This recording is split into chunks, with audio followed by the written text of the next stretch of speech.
Hi my friend, how are you doing? Today I come with very special recipe. I'm proudly introduce you Sora's all-purpose spicy sauce that can cook millions of Korean dishes. You wanna try it? Okay, let's do it. We're going to make small amount for test.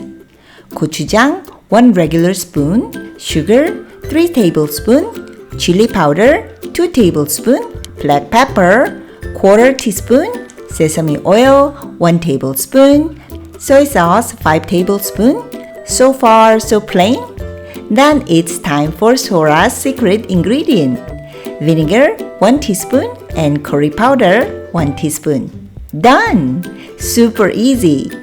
And if you want more professional taste like in restaurant, just add some dashida or chicken powder.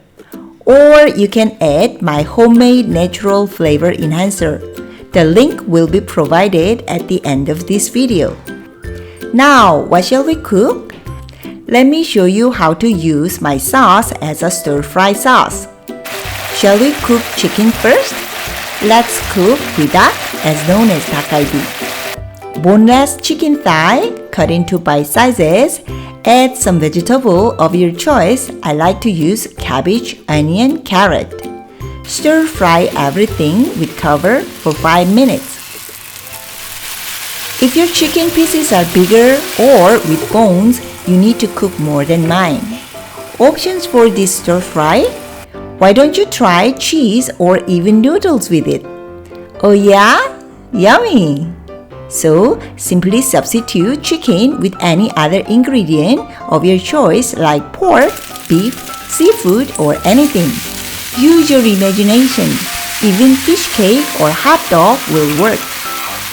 But in case you want squid, please follow my unique recipe. Let's clean it first. Remove eyes, mouth, and intestines.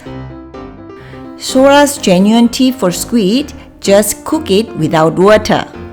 Add cleaned squid to an empty pot, cover to cook for 5 minutes in medium heat. Squid, cuttlefish, and octopus have much water inside, so you better cook them before you stir fry. It only happens at home because we don't have a professional range cooker, and I won't remove the skin. The skin is very nutritious. My choice of veggie this time will be bell pepper, onion, and zucchini.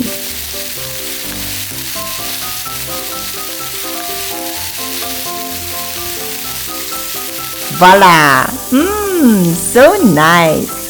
Second purpose of this sauce will be a braising sauce. Let's do pork riblet this time.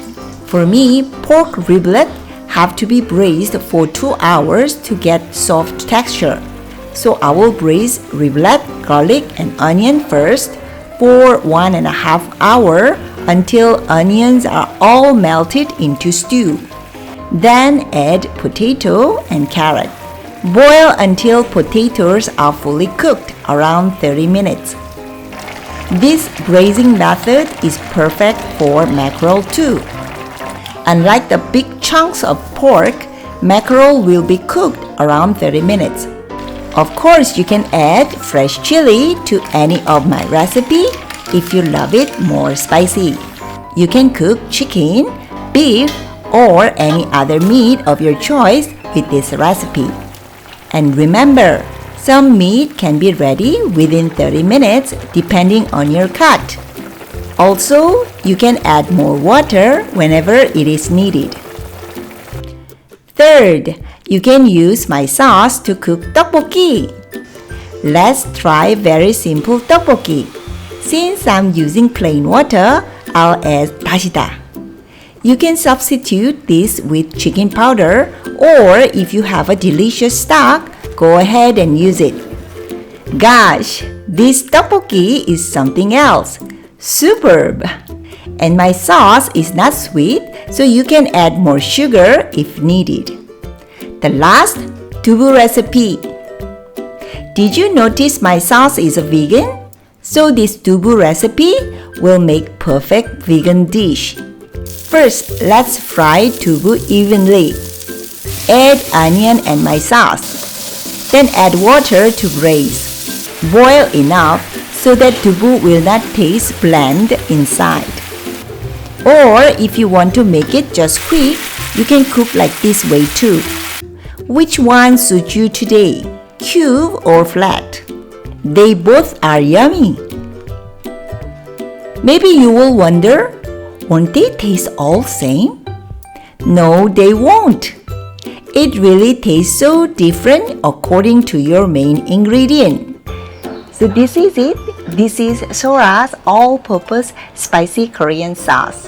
And now I want to share a little episode of this recipe. One day I had to cook tteokbokki real quick, but I had no time. So I just opened the fridge and I saw this one. What is this one? This one is as a cooking YouTuber, I develop and try so many sauces. So every time there's a leftover, I cannot throw all. So I just put everything leftover in this container. So this one is a mixture of all the sauces I already made, right? But at that time, I just used this sauce to cook tteokbokki, and much to my surprise, it was much even better than my original tteokbokki sauce. And whoa, what is this? So how can I make this again? But thank God I had this talent. Once I taste it, I can just tell which ingredient and which ratio I have to put. I really truly thank God for that. I have this talent. So I just made it like exactly the same sauce. I hope you love my sauce, but remember, you have to adjust it to your taste. Like my sauce is not so spicy and my sauce is not so sweet. So if you like spicier, you can make it very spicy with fresh chili, even capsaicin, and also you can put more sugar to make it sweet. So how long can you keep this sauce? Let me ask you, how long can you keep your soy sauce or gochujang? Same. So easily over 6 months, up to 1 year. But if I were you, I will just keep it in the fridge because you never know, right? Okay, that's it for today. I hope to see you all in my next video. Alright, bye! Now, here comes the big amount recipe. You can make this big amount and keep it in the fridge up to 1 year. Click the description of this video to see the recipe. Just simply click the title. I really love my all-purpose spicy sauce. Hope you can love it too.